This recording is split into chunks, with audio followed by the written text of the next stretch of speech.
It's Jenna with the D.I.D system, and we're doing D.I.D, day to day. And things in the system are active. I'm not necessarily aware of specifics. I was really dissociative this weekend.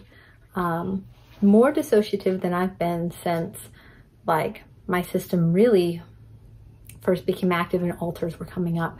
And so I was practicing grounding, like doing laundry with the hubs, grabbing the hot clothes from the dryer and like, okay, focus on the feeling of the heat in your hands and, you know, things to ground. And so my brain was like, well, then we'll just switch dissociative methods. And all of a sudden my hands felt like they weren't my hands, which is a different type of dissociation. That is depersonalization versus derealization, which is things just feel like more dreamlike, which is what I was feeling. And then as I try and ground in reality, my brain's like, well, then this just isn't our body. It's fine.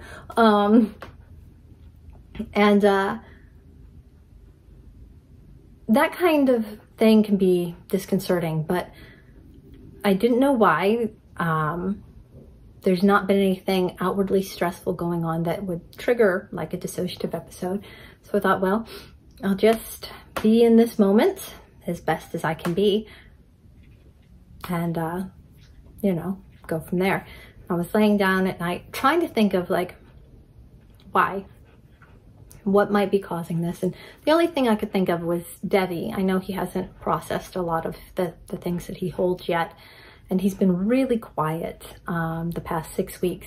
It's been a hard time for us. Like on the outside, we've got a lot of stuff going on with our publisher and having to make the second edition of our books and do things really quickly. And life has just been busy.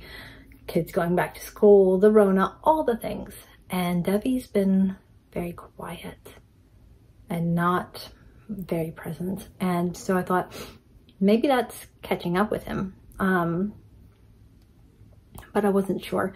And I knew I was going to sleep a little fitfully. I tend to when things are active in the system, but I can't tell what's going on. My subconscious is usually pretty active.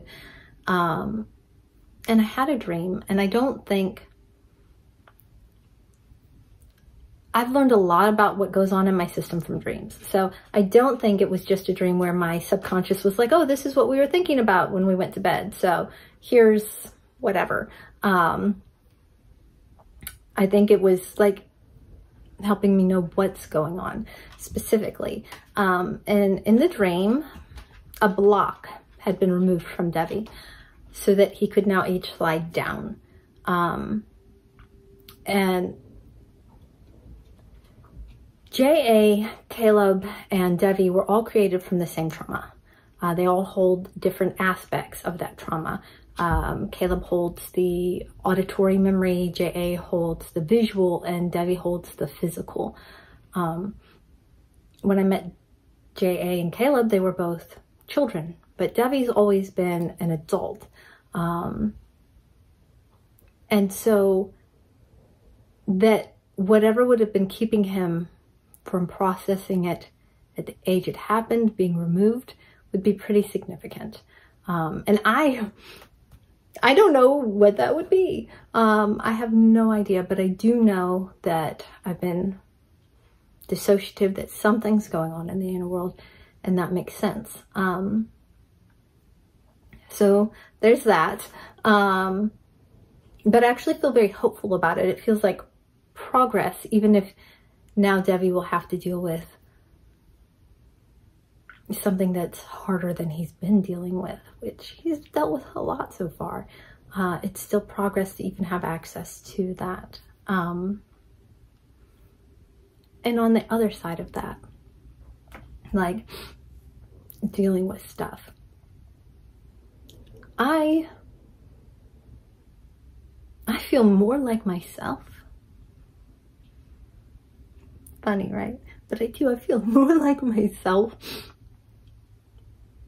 than I ever remember feeling.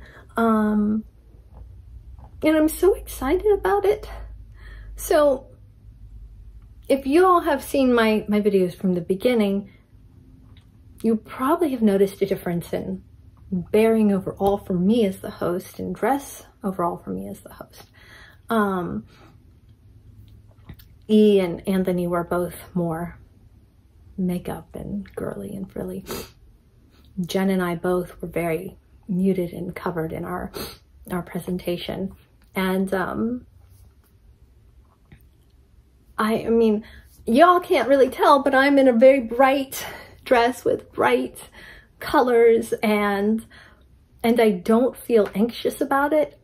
I feel comfortable.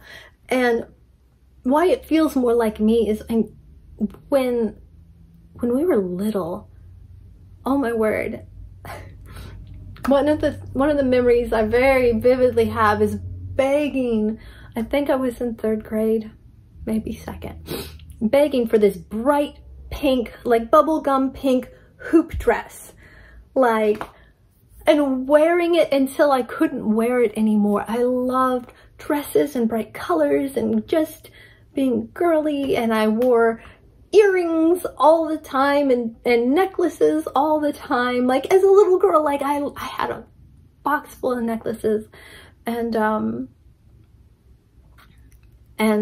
I was